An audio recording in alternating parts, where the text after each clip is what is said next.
What's up everyone, this video is going to be super exciting.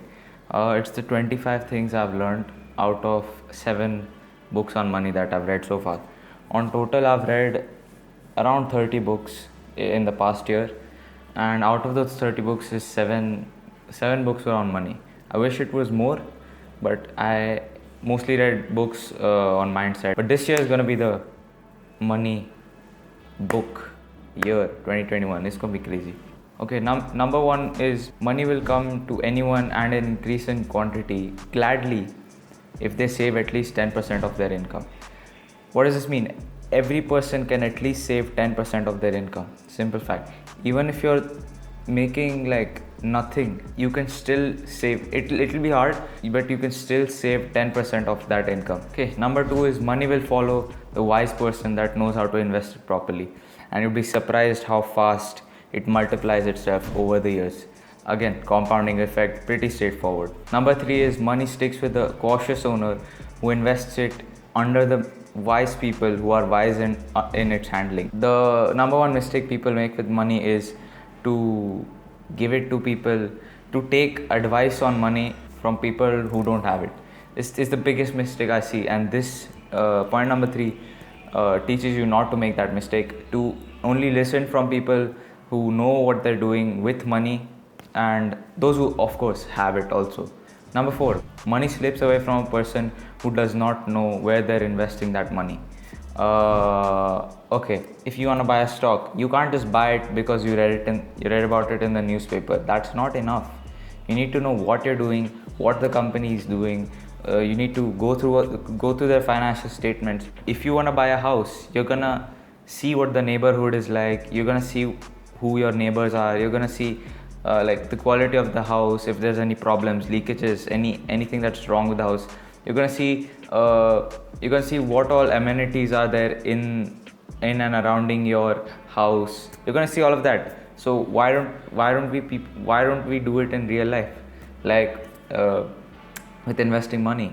Number five, money will slip away from those who force it to impossible earnings and follow advice of tricksters and schemers. What does that mean? Have you ever heard, I'll give you 100% return on your investment 1 year? Okay, you've never heard that, but know that when someone's giving you like crazy numbers, oh, I'm going to give you this much return, I'm going to get you this much return, or someone's like, it's probably a scam, it's some kind of trick, and you're gonna lose money, you're bound to lose money and stuff like that. Number one, you haven't researched, so it goes against the fourth rule, and now you are listening to random idiots who are claiming to get you big money. Another way to think about this is, you want quick money.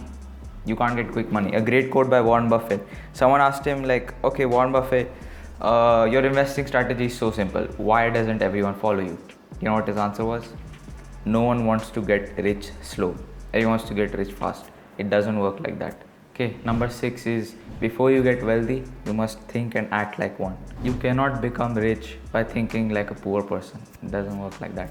And how do you think like a rich person? I can't explain to you in this video, but I suggest you read Think and Grow Rich. That's the primary book that teaches you how to think like a wealthy person.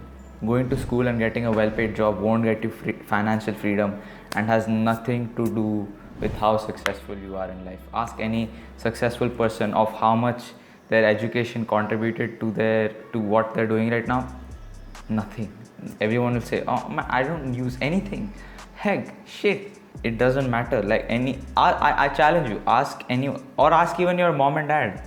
Like, okay, what are they working at a job? Do they own a business? Ask them. Just ask them. Or if you're watching this and you have a job or a business, ask yourself like, how is this? What did I learn in school help me? Like, what's going on? Financial freedom is defined as when passive income is equal to or more than your expenses. Everyone knows what expenses are. Your fuel, food, rent, all of that. Those are your expenses. Mortgage, that's your expenses. Rent, expenses. Passive income is not the money you're getting from your job. No, because money you're getting from job will always be more than your expenses, unless you're taking out loans like crazy, or you're using your credit card to the fullest. I'm not talking about that. I'm talking about passive income, where you're getting money without doing anything. So rent from a house, or you're getting rent from a house, you're getting dividends, you're getting money from a business that you don't have to be active in. Those are all passive income. So if that is more than your expense, you don't have to be a millionaire to be financially free. Your passive income should be more than your expenses. So even if you quit job, man, I'm still getting my money. The only way to attain financial freedom is if you are an investor or an owner of a business that does not require attention. You can still be employed somewhere and be an investor at the same time. You can still be employed somewhere and have a business at the same time. But to become financially free, because if you're working at a job, you can't get passive income from anywhere. To build that, you either need to start a business or need to be an investor somewhere. Another great thing I learned is business owners use other people's time and money. What do you mean by other people's time? Okay, I'm a business owner, I'm hiring a few people. They're doing the work that I don't have to do.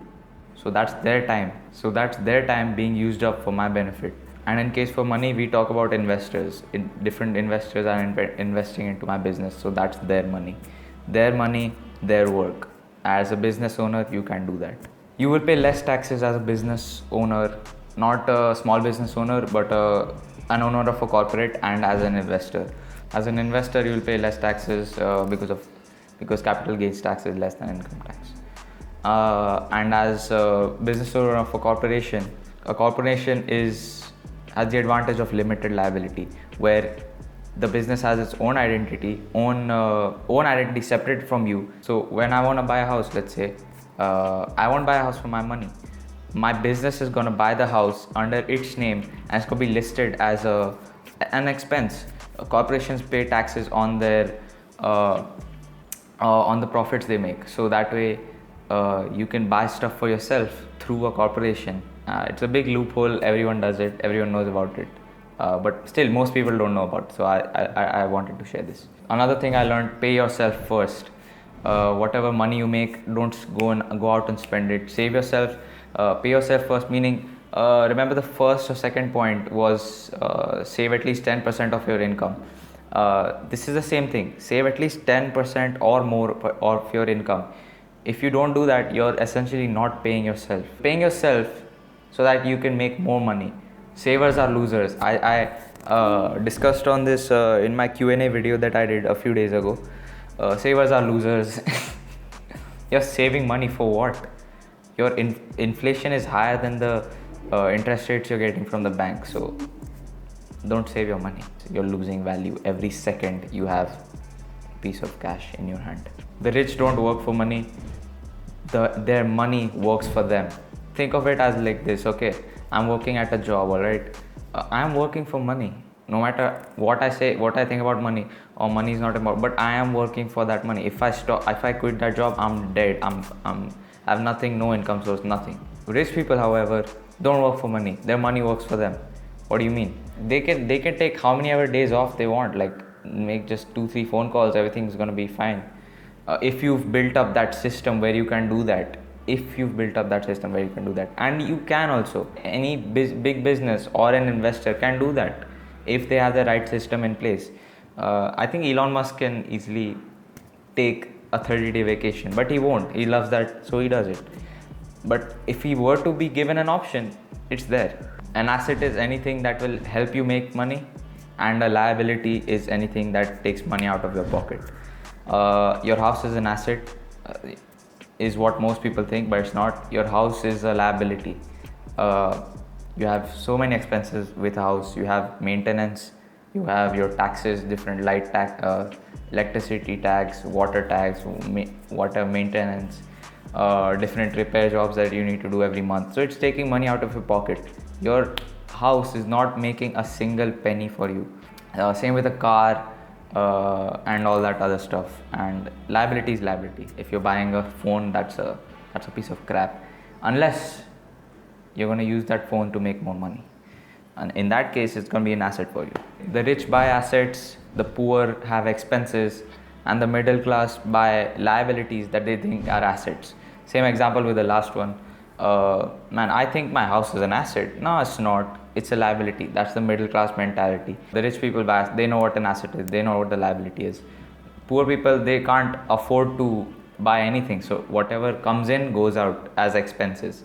So they are unable to save even 10% of what they are making. Financial IQ is made up of 4 things: accounting, investing, understanding the markets, and the law. Accounting, you need to know, you need to be able to read financial statements. I'm learning to do that right now. So within 2 months I'll be an expert at that. Not an expert, but I will be capable enough to know what's going on in this piece of paper. Number 2 is investing. You need to know what you're investing. You need to learn it start to finish. You need to know every single thing about what you're investing in, otherwise you'll mess up. Understanding the markets, be updated and all of that. And the law, finally.